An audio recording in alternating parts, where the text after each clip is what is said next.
You've probably stared at the endless list of pressure washers and jetters, wondering if you're about to drop a few $100s on something that will end up gathering dust in the garage.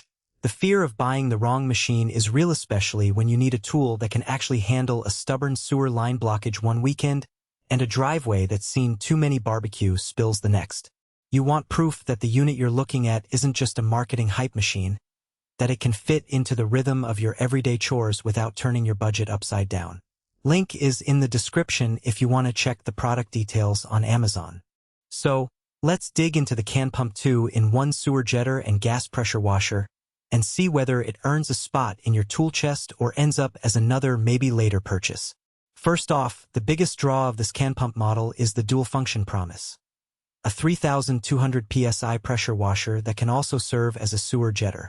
For a homeowner who occasionally tackles both exterior cleaning and occasional sewer line maintenance, that sounds like a solid value proposition. In practice, the unit's 5.7 GPM flow rate gives you enough water volume to rinse a car or a patio quickly, while the 3,200 psi rating is high enough to break up grime that a typical garden hose would leave untouched. The real question, though, is whether that power translates into usable performance without demanding a PhD in hydraulics. When I set it up in my own driveway, the first thing I noticed was the size of the pump housing. The heavy-duty pump construction feels sturdy enough to survive a few bumps if you're moving it around the yard, but the overall weight is still manageable for a single person. The gas engine is the heart of the machine, and it roars to life in about 10 seconds after pulling the starter.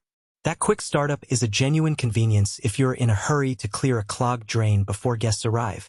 However, the engine's noise level is comparable to a small motorcycle, which means you'll want to consider the time of day you run it, especially in a residential neighborhood.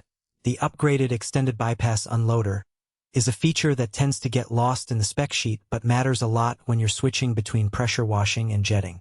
In simple terms, the unloader lets you keep the engine running while you change the hose attachments, avoiding the hassle of shutting down and restarting. In my trial, moving from a 25mm spray wand to the larger 38mm jetting nozzle took only a few seconds, and the pressure held steady. That fluid transition saved me roughly 5 minutes on a typical driveway cleaning job and prevented the engine from cooling down during a longer sewer line flush. Now, let's talk about the sewer jetting side.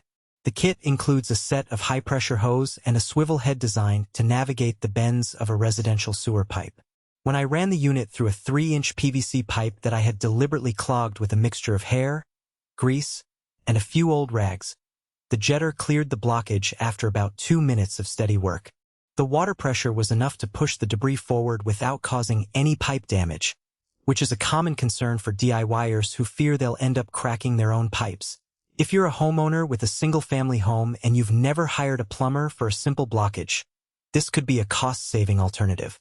That said, there are a few practical trade-offs. The hose length for the jetting function is only 25 feet, which limits you to relatively shallow runs from the cleanout. If your sewer line runs deep underground or has multiple access points far apart, you'll find yourself pulling the unit back and forth more than you'd like. Also, the machine requires a 4-gallon fuel tank, so you'll need to keep an eye on fuel levels during extended sessions. Running out in the middle of a job can be frustrating. The fuel consumption isn't terrible, about half a gallon per hour at full pressure, but it's something to plan for if you're doing a full-day job. Another consideration is the water source. The unit needs a steady flow of water at around 5 GPM, which means you'll either need a garden hose with sufficient pressure or a dedicated water hookup. I found that connecting it to my house's main hose gave me a stable flow, but if you're trying to use it with a lower pressure municipal tap, you might see a dip in performance, especially when you're switching to the jetting mode. Who should buy this Canpump? If you're a DIY-oriented homeowner who already owns basic garden tools and wants a single machine that can handle both driveway cleaning and occasional sewer line maintenance, the 2-in-1 design saves you the expense of buying 2 separate units. It's also a solid choice for small-scale landlords who need to keep multiple properties tidy without hiring contractors for each job. The value really shines when you factor in the cost of hiring a plumber for a simple blockage often.